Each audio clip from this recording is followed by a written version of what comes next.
আমার ভাগনাবুর জন্য নাম সালমা। ধরো সালমার জন্য সে জামা সেলাই করতেছি। এখন জামার গলা ফিট করতেছি।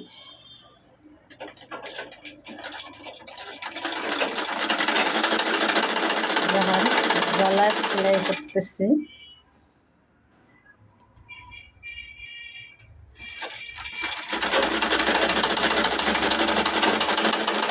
গলা ফিটিং করতেছি। একটা সামনের পাটটা ফিটিং করলাম, দেখাচ্ছি কেমন হচ্ছে, পরে ফিনিশিং দেব। এই সামনের পাটে গলার কাপড়টা ফিট করলাম। এখন পিছনের পাটটা নিব। এই পিছনের পাটটা গলা এই কেটেছি, এই এই এই পিছনের পাটের গলা। এখন পিছনের পাটটা বিছাবো।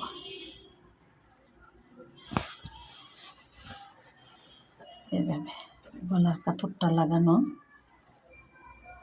কাপড়টা সুন্দর করে বিছাই নিলে সেলাইতে সুবিধা হয়। এখানে আমি একটা সেফটি পিন দিয়ে আটকাই নিব।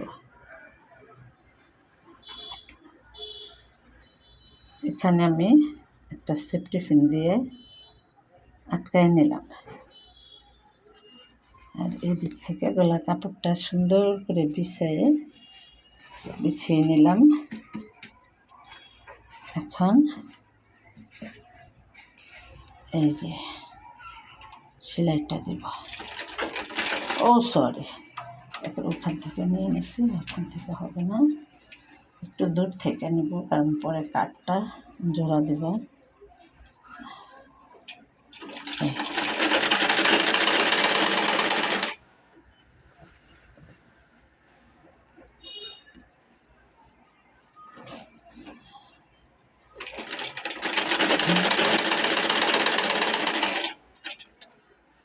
পরে আস্তে আস্তে উল্টিয়ে নেব।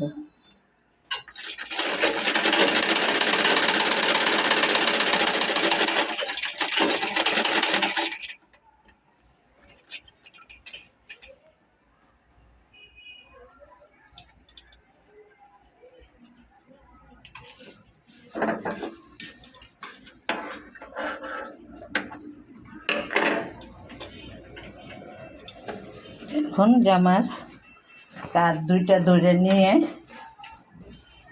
এভাবে সমান করে ধরে এভাবে এটার ভিতর ঢুকায় কাঁধ দুইটা সেলাবো। এই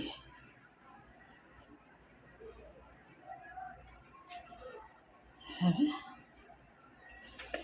কাঁধগুলো সেলাই নিই।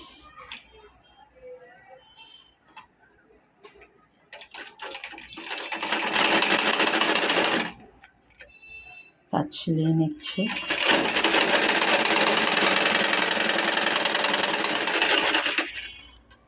এখন গলার কাপড় থেকে একটা চাপ সেলাই দিচ্ছি, চাপ সেলাই দিয়ে দিচ্ছি। এই তো জামার গলা সেলাই হয়ে গিয়েছে। এদিকে জামাটা নাইরা টাইপের হবে। দুই হাতা সেলাই করলাম, হাতার মাথায় একটু কুচি দিয়েছি। এই হাতাগুলা পরে একদম হাতার মাথাটা একদম পরে ফিনিশিং দিব জামাটা শেষ করার পর। সালমার পায়জামা এবং জামা শেষ করলাম, একটা ড্রেস।